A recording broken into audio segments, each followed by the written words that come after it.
Τώρα αυτό πειράζει,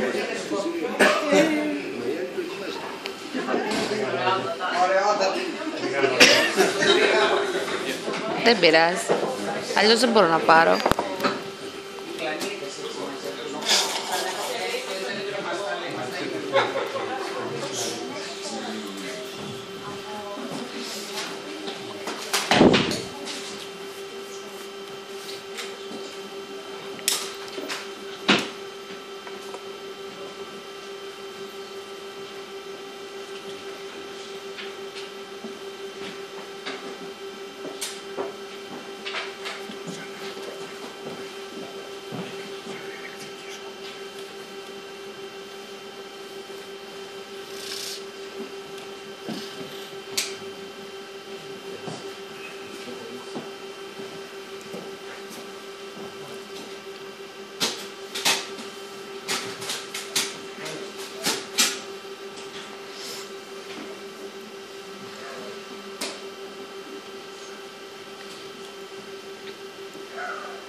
Με έπιανε τέτοια αγωνία πριν από κάθε εμφάνισή μου που ξέρετε τι έκανα.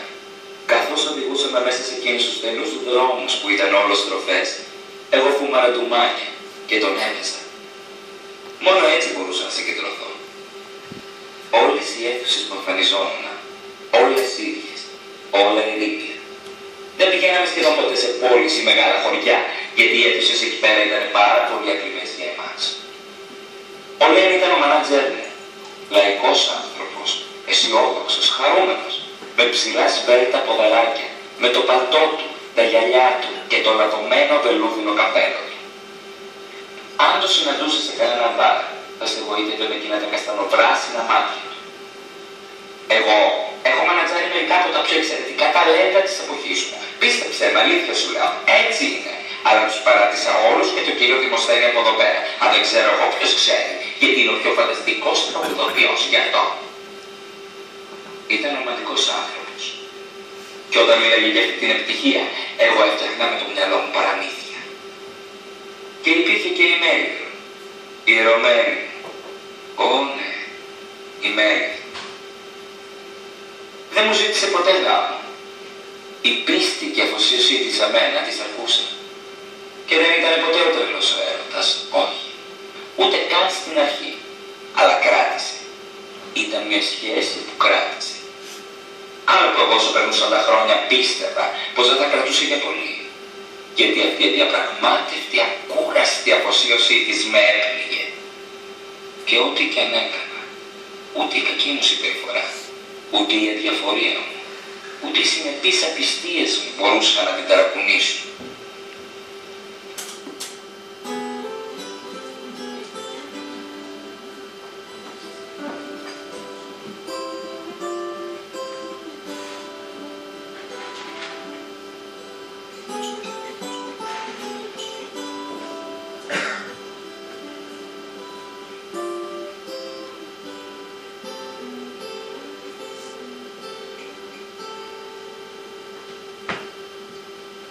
Έχω ένα παπάκι να μου κάνει να μου κάνει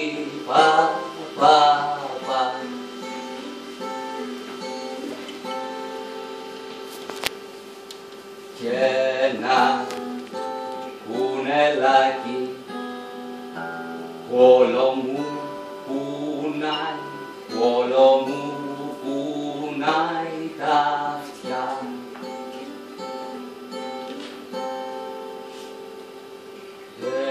Δε μου καίγεται καρφί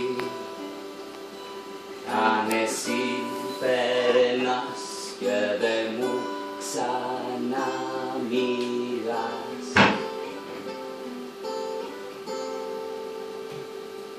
Και δε μου καίγεται καρφί αν εσύ περνάς και δε μου ξανά μιλάς.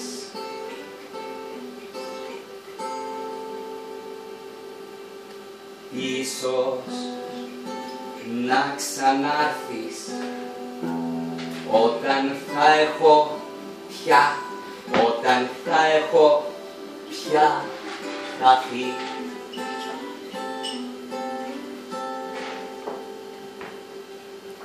Ή θα με έχουν θάψει, ή θα έχω ή θα έχω μαραθεί. Κι ας μη σου καίγεται καρφί, κι ας συνήθισες, κι ας συνήθισες κι εσύ. Κι ας μη σου καίγεται καρφί, κι ας συνήθισες, κι ας συνήθισες κι εσύ.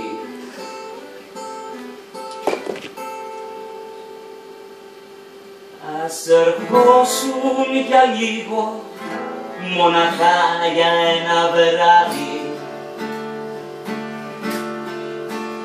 να γεμίσεις με φως το φρικτό μου σκοτάδι και στα δυο σου τα χέρια να με σφίξει ζεστά. Ας ερχόσουν για λίγο και ας χανώσουν μετά.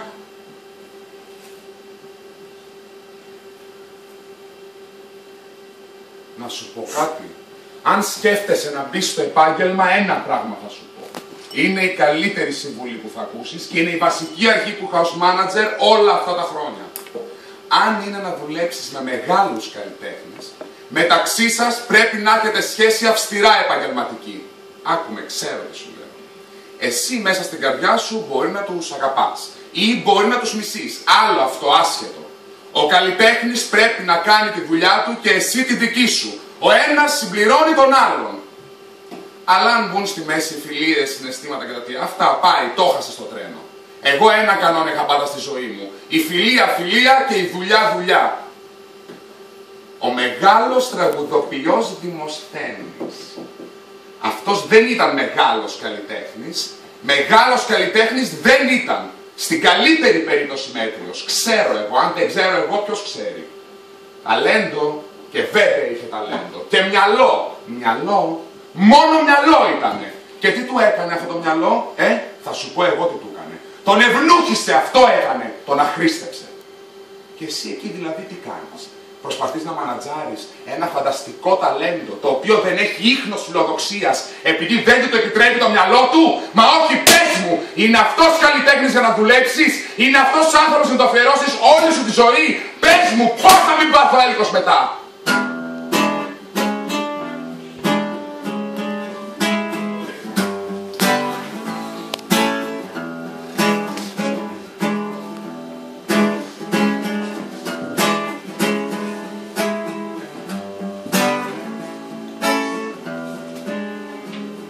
Γουστάρω να σ' ακούω κούκλα μου όταν μιλάς.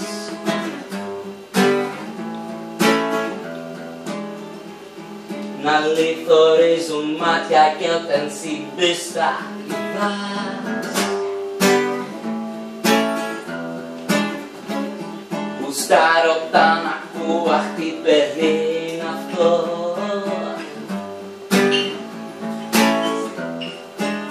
Γιατί εσύ ξέρεις το κρεβάτι τι θα πήρω και νερό.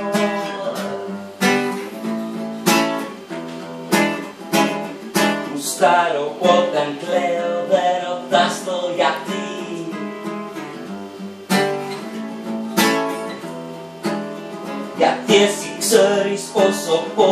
μου έχει αιτία τυφλή.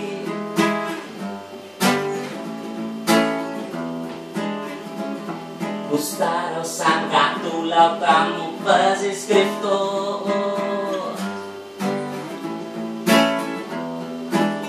Κι όταν φοβάμαι μη σε χάσω να μου λες αγαπώ.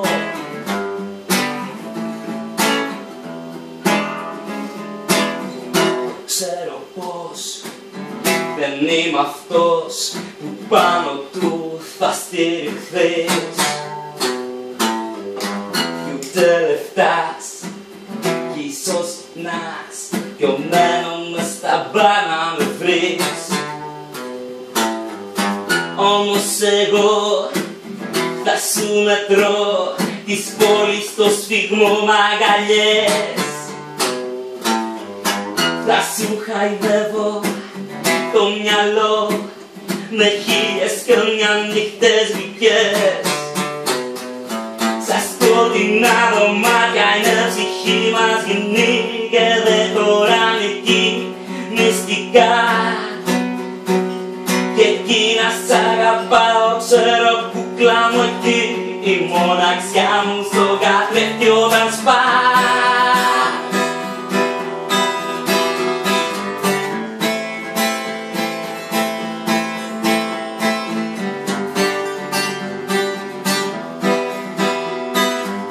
Δεν έγινε απόψε, κοιτάζω τις περαστικές. Ίσως σε βρω με τη λιξένη νύχτα έστειλε μια γριά βροχή. Πριν σε δω μέσα σε ροζ μπαράκια και σε λιωμένη μουσική είσαι εσύ. Έτσι απλά και μόνο τα λόγια είχα ερωτευτεί που είχες πει χωρίς ντροπή.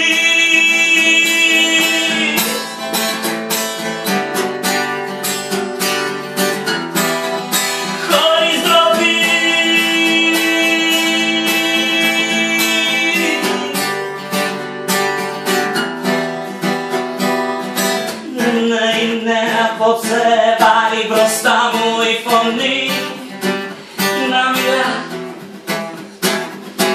Ανθρώπος γίνεσαι κι εσύ που στις ατέλειωτες ελπίδες ακουμπάς. Το ξέρω, λες τους παλιούς φίλους βλέποντας να προσπαθούν τα τζιν παπουτσιά της ζωής, τα ζάρια που τους στήσαν να πατούν χωρίς ντροπή.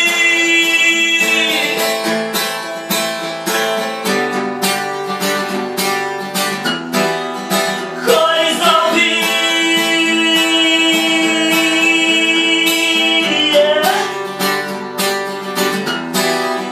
Χωρίς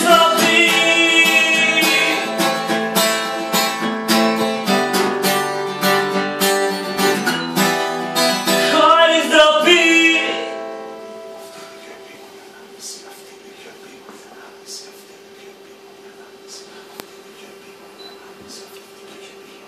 Αυτή είναι η πιο επίμονη ανάμνηση. Αλλά είμαι όλο και καλύτερα, όλο και πιο δυνατή. Έχω βρει έναν τρόπο να μετράω την πρόοδό μου. Χαζός τρόπος, το ξέρω. Το δημάκι μου σίγουρα θα με κορόιδευε.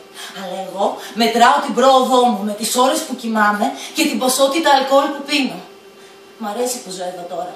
Το δωμάτιο μου είναι μικρό, αλλά είναι ζεστό και είναι και άνετο. Και τα βράδια ακούω ραδιόφωνο ή διαβάζω. Διαβάζω πάρα πολύ. Μυθιστορήματα, θέατρο, βιογραφίες. Ξεκίνησα να φτιάχνω και ένα χαλάκι για το τζάκι. Θα κάνω λίγο από αυτό. Ή θα διαβάσω εφημερίδα, ή θα πλέξω. Και κάθε Πέμπτη απόγευμα πηγαίνω στο γιατρό και μου ανανεώνει τα χάπια. Την περασμένη εβδομάδα μου είπε: φυσικά και είχατε μια τραυματική εμπειρία, κυρία Μέλιβρον, αλλά πάει τώρα, τέλειωσε. Και πραγματικά πρέπει να γίνετε αυστηροί με τον εαυτό σας. Και φαινόταν τόσο ικανοποιημένος με τον εαυτό του με τις παπαριές που έλεγε, και όλο ήταν τόσο απλά για εκείνον, και εγώ έπιασα τον εαυτό μου να κουνάει το κεφάλι και να συμφωνεί μαζί του. Ναι, ναι, ναι, του έλεγα, ναι, ναι, ναι, και σκεφτόμουν. Έτσι έκανα ο μαλάκας και με το δημάκι μου. Ναι, Δημάκη μου. Το ξέρεις πως μπορείς, Δημάκη μου, στορκίζομαι πως μπορείς. Αλλά εκείνος με κοιτούσε όλο δυσπιστία για να καταλήξει πάλι στα δικά του συμπεράσματα και ταυτόχρονα να παίρνει δύναμη από μένα. Είμαι σίγουρη γι' αυτό. Έπαιρνε δύναμη από μένα μέχρι που στο τέλος εξοντώθηκα.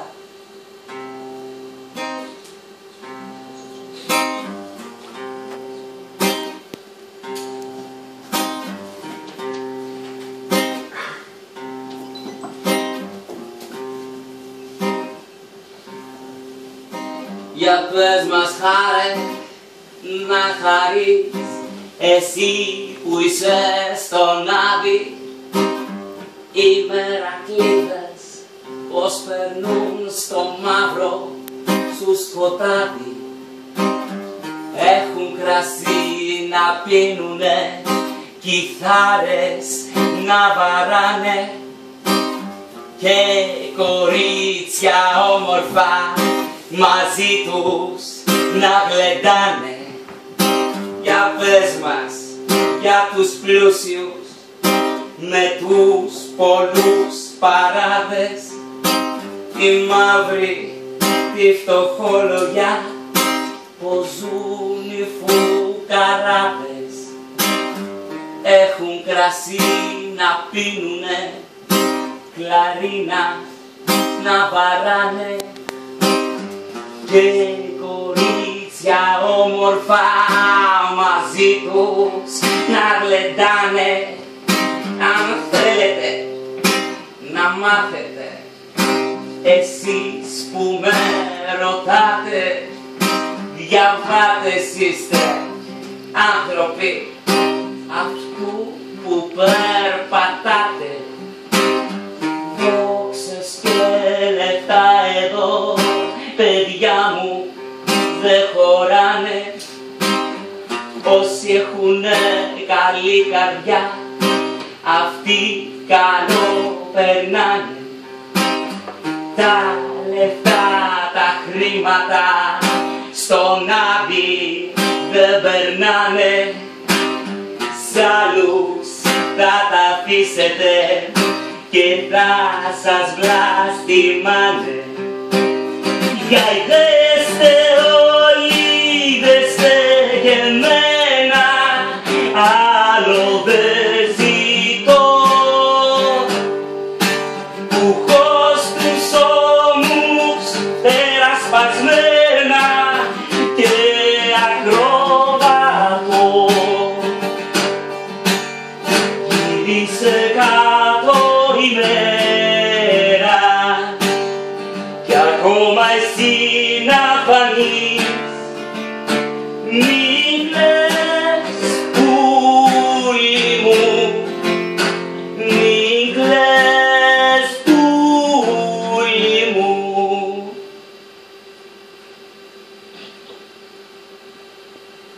Θυμάμαι μια φορά ήμασταν ταπεί.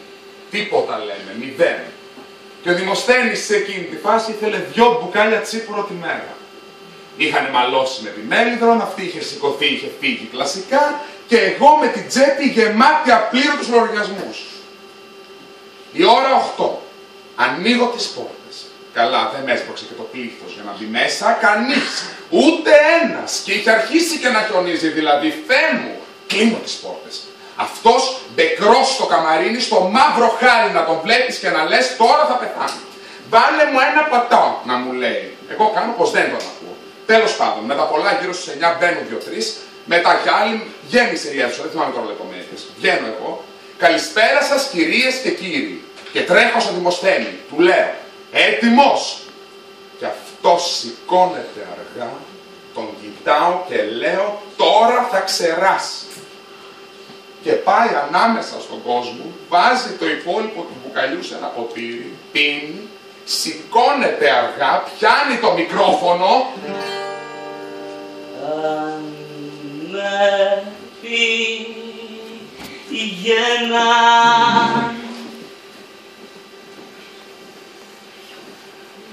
αύριο στην Κρεμάλα,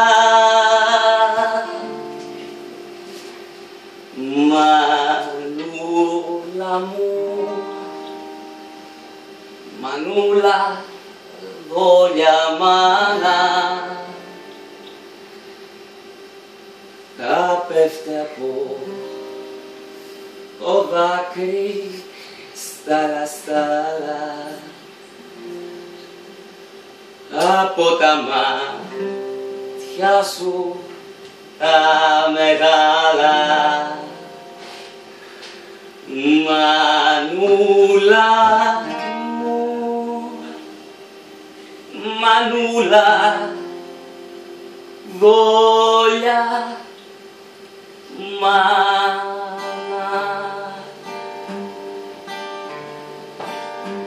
Μια και με γράψανε φωνιά, πήρα τον κόσμο παγανιά και τη ζωή σαριάνη.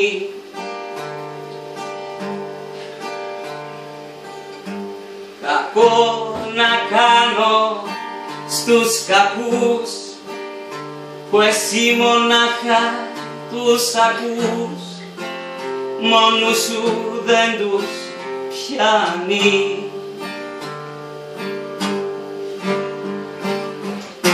Στην ερημιά που είχα βρεθεί, με το ένα χέρι στο σπαθί και τ' άλλο στο Ευαγγέλιο,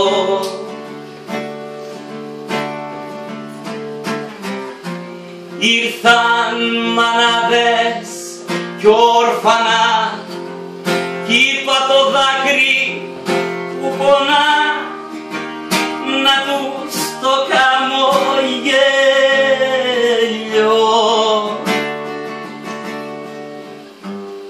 Μα τώρα που φτάσε η στιγμή να κλείσουν οι λογαριασμοί, ποιος τάχα θα μπορέσει να δει πως είχα μια καρδιά σαν της αγάπης στα παιδιά και να με συγχωρέσει.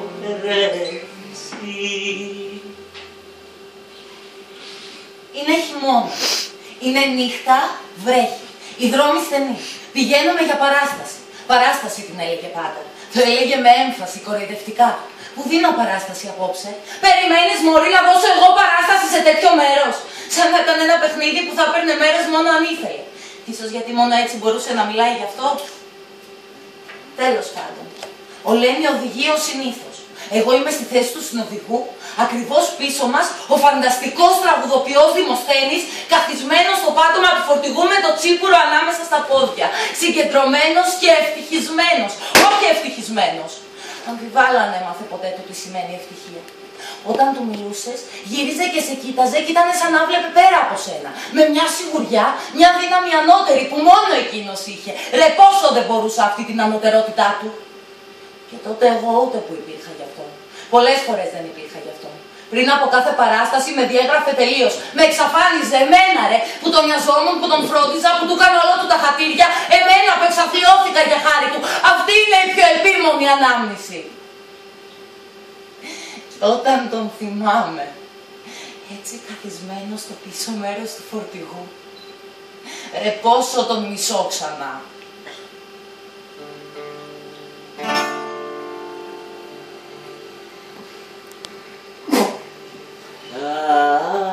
Αχ, δε μου λέτε που είναι αυτός ο δόκτωρ που γιατρεύει τις πληγές. Αμάν δόκτωρ που γιατρεύει τις πληγές.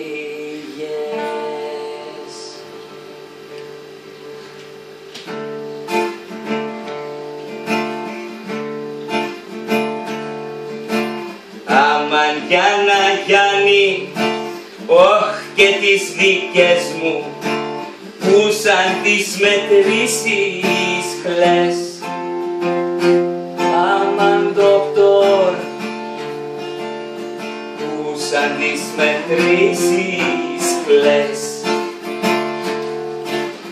Άμαν οι πληγές μου εμένα είναι μεγάλες και δεν έχουν γιατριά. Άμαν ντοκτόρ και δεν έχουν γιατριά. Άμαν ντοκτόρ, η αγάπη μου με αρνήθη και δεν με θυμάται πια. Άμαν ντοκτόρ και δεν με θυμάται πια. Άμαν ντοκτόρ, πες μου τι να κάνω, δεν αισθάνομαι καλά. Άμαν ντοκτόρ, δεν αισθάνομαι καλά. Άμαν πάρε γρόσια, πάρε όσα θέλεις, να μου γιάνεις την καρδιά. Άμαν ντοκτόρ, να μου γιάνεις την καρδιά. Ωχ, τα γιατρικά που μου δώσες, γιατρέ μου, δεν με ωφελήσανε. Ωχ, γιατρέ, δεν με ωφελήσανε. Άμαν τις πληγές που έχω στην καρδιά μου τις χειροτερέψανε. Άμαν ντοκτόρ, τις χειροτερέψανε.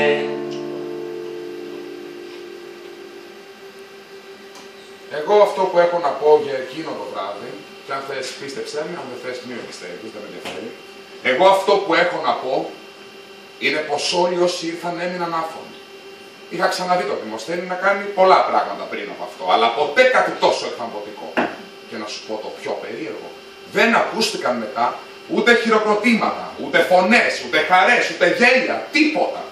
Ήταν λες και δεν τους είχε μαγέψει απλά, ήταν λες και είχε γαληνέψει την ψυχή τους. Δεν ξέρω πώς το πείτε τώρα αυτό, αλλά έτσι ήταν. Ήταν μια μεγάλη βραδιά, πραγματικά ήταν. Είχαμε μείνει όλοι άφωνοι, και εγώ και η Μέλιτρον και ο ένας και μοναδικός πια τραγουδοποιός Δημοσθένης. Καθόμασταν και κοιτούσαμε αμίλητοι ο ένας τον άλλο. Και ξαφνικά ο Δημοσθένης τρελαίνεται. Έρχεται, μ' αγκαλιάζει και με φυλάει. Και μετά τρέχει, αρπάζει τη Μέλιτρον, ανοίγουν τις πόρτες και βγαίνουν έξω στο χιόνι και χορεύουν και τραγουδάνε. Τι ζευγάρι δηλαδή, τι ζευγάρι, σαν παιδάκια κάνανε, σαν παιδάκια. Ήταν παράξενο ζευγάρι, να μείνουν μαζί μια ολόκληρη ζωή και να τσακώνονται έτσι. Γιατί να θέλουν δυο άνθρωποι να φτάσουν σε αυτό το σημείο, δεν θα το καταλάβω ποτέ.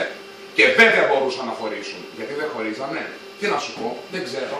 Εγώ γιατί δεν τους άφηνα να πάω να βρω κάτι απλό και ωραίο και στην τελική ποιος ο λόγος για όλους αυτούς τους καυγάδες έπειτα από τόσα χρόνια. Εντάξει, θα μου πεις, ο λόγος ήτανε ότι το Δημοσθένη τον ενδιέφερε μόνο η δουλειά. Αλήθεια ήταν αυτό. Και φυσικά ότι τη Μέλιτρον τον ενδιέφερε μόνο ο Δημοσθένης. Και αυτό αλήθεια. Αν τα βάλεις κάτω και τα δύο, τι να πω, πάλι συμπέρασμα δεν βγαίνει. Ίσως δεν πρέπει να παντρεύονται οι καλλιτέχνες. Την έχω ακούσει και αυτή τη θεωρία. Και έπειτα από τόσα χρόνια στο επάγγελμα, δεν μπορώ να πω, μια βάση αυτή η θεωρία την έχει. Μια μάνα που είχε έναν γιο, μα ήταν λολοφαρμένη. Δεν είχε την υπομονή για να το αναθρέψει.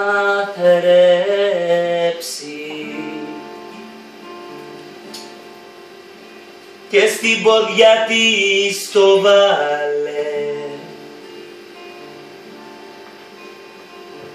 Πάει να το ρεματίσει.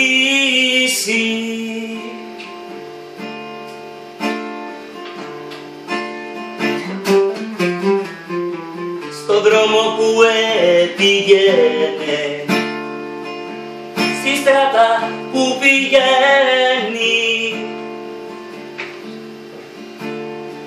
μια περδίκα την απαντά,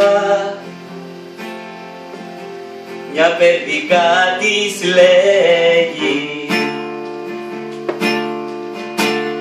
μόρι σκυλά, μόρι άνομή, μόρι μαριολεμένη, εγώ έχω 18 πουλιά, πάσχω να τα αναθρέψω, και εσύ έκανες χρυσόνιο, πας να το ρεματίσεις.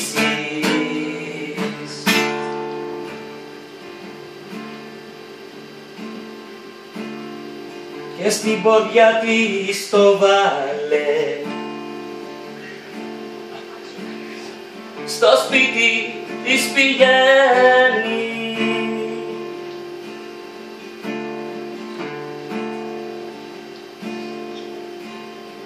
το έβαλε στη γουνιά του τραγουδά και λέει: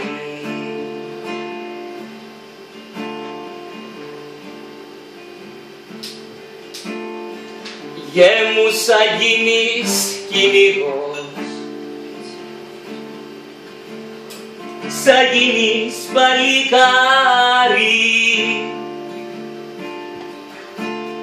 σαν ανταμώσεις περδικά, να μην την σκοτώσεις. Η περδικά είναι η μάνα σου και εγώ η μήτριά σου. Η περδικά είναι η μάνα σου και εγώ η μήτριά σου. Η περδικά είναι η μάνα σου και εγώ η μήτριά σου.